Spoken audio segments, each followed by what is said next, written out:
Hello and welcome guys, स्वागत है आप सभी का हमारे एक और नए वीडियो के अंदर। दोस्तों, हीट चैप्टर का ये हमारा फाइनली आखिरी वीडियो होने जा रहा है। इस वीडियो के अंदर एक बहुत ही बड़े पैराग्राफ को हमें दिया गया है और डिपेंडिंग ऑन दिस पैराग्राफ हमें बहुत सारे छोटे छोटे क्वेश्चन पूछे गए हैं। उन सभी क्वेश्चन के आंसर हम लोग इसी पैराग्राफ को ऑब्जर्व करते हुए एनालाइज करते हुए देने वाले हैं। तो अगर हमें इस पैराग्राफ से कुछ आंसर देना है तो पहले तो मुझे इस पैराग्राफ को समझना होगा ना। तो आइए फटाफट पहले इस पैराग्राफ को जान लेते हैं और समझ लेते हैं कि ये पैराग्राफ बेसिकली कहना क्या चाहता है। यहाँ पे इस पैराग्राफ को आसानी से समझ जाने के लिए मैं आप लोग के सामने एक बहुत ही बेहतरीन सा एग्जाम्पल देता हूँ। एग्जाम्पल कुछ ऐसा है कि एकदम खतरनाक वाली ठंडी आ गई है और आपकी एकदम फट रही है, आप नहाना नहीं चाहते हो क्योंकि पानी एकदम गल रहा है, तो पानी एकदम ठंडा हो चुका है। तो उस समय पे आप लोग क्या करोगे, बाल्टी के अंदर पानी निकाल लोगे और बाद में एक टोप पानी ले आके गैस पे गर्म करोगे। अब जैसे ही एक टोप पानी आप गैस में गर्म करोगे, पानी को उबाल दोगे, खौला दोगे, फिर उस पानी को आप लाके बाल्टी के अंदर डाल दोगे। तो यहाँ पे पानी कैसा हो जाएगा, बाल्टी के अंदर का नॉर्मल हो जाएगा, ना तो गर्म रहेगा ना तो ठंडा हो जाएगा। तो यही चीज़ यहाँ पे हमारा ये पैराग्राफ कहना चाहता है। पैराग्राफ ये कहना चाहता है कि जो हीट थी वो एक्सचेंज हो गई। जब आपने गर्म वाला टोप का पानी ठंडे पानी से भरी बाल्टी में डाला तो गर्म वाले पानी की जो हीट थी वो ठंडे वाले पानी के साथ में एक्सचेंज हो गई, मतलब मिलजुल गई। मतलब जो ठंडा वाला पानी था वो हल्का सा कुनकुना हो गया, हल्का सा गर्म हो गया। क्यों?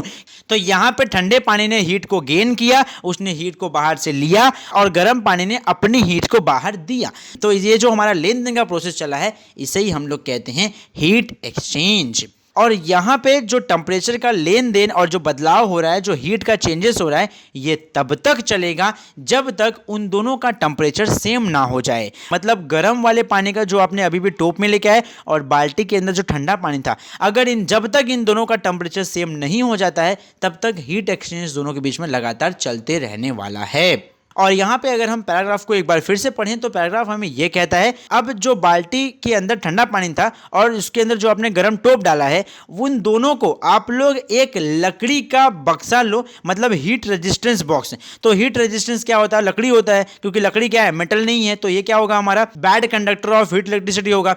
तो ये होगा हमारा रेजिस्टेंस बॉक्स। तो लकड़ी का एक बक्सा लो जो चारों तरफ से पैक्ड हो। तो ऐसे लकड़ी के बक्से के अंदर आप लोग उस बाल्टी को ले जाके रख दो जिसके अंदर ठंडा पानी है, और उसी के अंदर आप लोग उस खौलते हुए टोप के पानी को जाके रख डाल दो उसी बाल्टी के अंदर।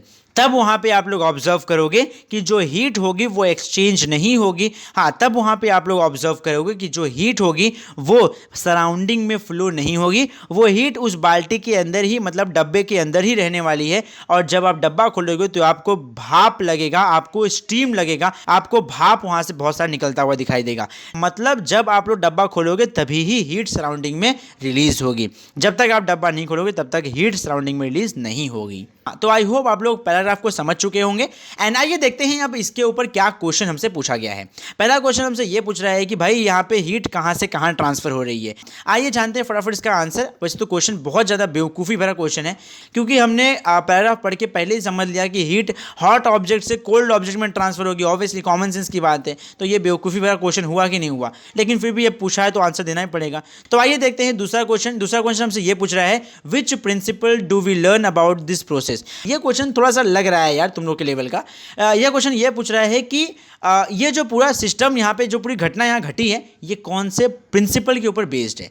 तो आइए जानते हैं कौन से प्रिंसिपल पे बेस्ड है, जानते हैं सोल्यूशन इसका क्या लिख सकते हैं एग्जाम में अगर यह क्वेश्चन आया तो बेसिकली आपको यहाँ जो प्रिंसिपल लिखना है वो है प्रिंसिपल ऑफ हीट एनर्जी। यहाँ पे आप लोग प्रिंसिपल ऑफ हीट एक्सचेंज भी लिख सकते थे, आप हीट एनर्जी लिखेंगे तो भी चले, कोई दिक्कत नहीं है यहाँ पे। अगला क्वेश्चन हमसे ये पूछ रहा है, how will you state the principle briefly. यहाँ पे जो हीट एनर्जी का प्रिंसिपल हमने अभी भी देखा, वो प्रिंसिपल को आप लोग कैसे ब्रीफ में एक्सप्लेन कर सकते हो कि कैसे वही प्रिंसिपल काम कर रहा है, कोई और प्रिंसिपल क्यों नहीं काम कर रहा है। हीट एक्सचेंज का प्रिंसिपल ये कहता है कि जब भी आपकी हीट ट्रांसफर होती है हॉट ऑब्जेक्ट से कोल्ड ऑब्जेक्ट के अंदर, तब हीट एनर्जी लॉस्ट करी जाती है हॉट ऑब्जेक्ट के द्वारा। जैसे हमने देखा था बाल्टी और टोप वाला, तो टोप में गर्म पानी था तो गर्म पानी ने अपनी एनर्जी लूज की सराउंडिंग में और ठंडे पानी ने बाहर से क्या लिया, हीट को गेन किया। तो हीट एनर्जी लॉस्ट की जाती है गर्म ऑब्जेक्ट के द्वारा और वहीं पे इक्वल अमाउंट में हीट एनर्जी एब्जॉर्ब करी जाती है कोल्ड ऑब्जेक्ट के द्वारा। तो बस यही है हमारा हीट एक्सचेंज का प्रिंसिपल, जहां पे हीट एक्सचेंज हो रहा है। एंड अगला बात कहते हैं फोर्थ क्वेश्चन। यहाँ पे फोर्थ क्वेश्चन हमसे ये पूछ रहा है कि आप लोग यहाँ पे कौन से प्रिंसिपल का इस्तेमाल करके सब्सटेंस की प्रॉपर्टी को मेजर कर सकते हो। तो भाई सब्सटेंस की प्रॉपर्टी को मेजर करने के लिए हम लोग यहाँ पे जिस प्रिंसिपल का इस्तेमाल करने वाले हैं वो प्रिंसिपल है हमारे पास स्पेसिफिक हीट कैपेसिटी का प्रिंसिपल। किसी भी सब्सटेंस की जितनी हीट कैपेसिटी होती है उतना ही वो हीट को एब्जॉर्ब कर सकता है, इसे ही कहते हैं specific heat capacity of substance. Example के तौर पर जैसे हमारे पानी का कितना होता है, हमारे पानी का स्पेसिफिक हीट कैपेसिटी होता है 100 डिग्री सेल्सियस।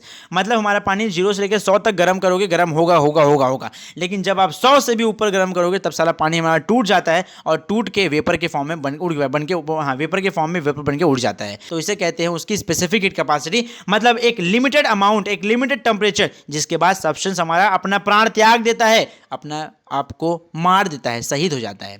तो इसे कहते हैं उसका स्पेसिफिक हीट कैपेसिटी। हर सब्सटेंस का अपना अलग अलग होता है। जैसे मान लेते हैं लोखंड का अलग होता है, लोखंड भी गर्म करते हैं ना, लोखंड का अलग होता है एंड स्टील का अलग होता है। उसके बाद हर मटेरियल का अपना अलग अलग होता है स्पेसिफिक हीट कैपेसिटी।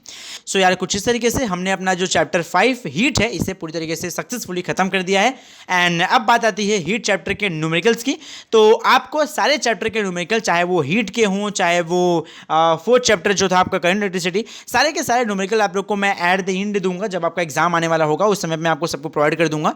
आप लोग फिलहाल थ्योरी को परफेक्ट बनाइए, अपने हाथ में करिए, अपनी मुट्ठी में करिए, जुबान में करिए। एंड अगर आप लोग को हमारी वीडियो से कुछ वैल्यू सीखने मिली है तो सबसे पहले चैनल को सब्सक्राइब करियो।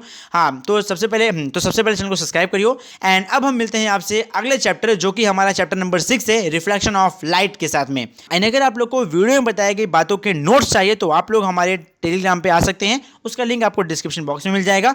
एंड आप लोग को अगर हमसे पर्सनली मिलना है, जुड़ना है, बात करना है तो आप लोग हमारे इंस्टाग्राम पे आ जाइए, उसका लिंक भी आपको डिस्क्रिप्शन में मिल जाएगा। And as usual thank you for watching. जय हिंद, गणपति बप्पा मोरया।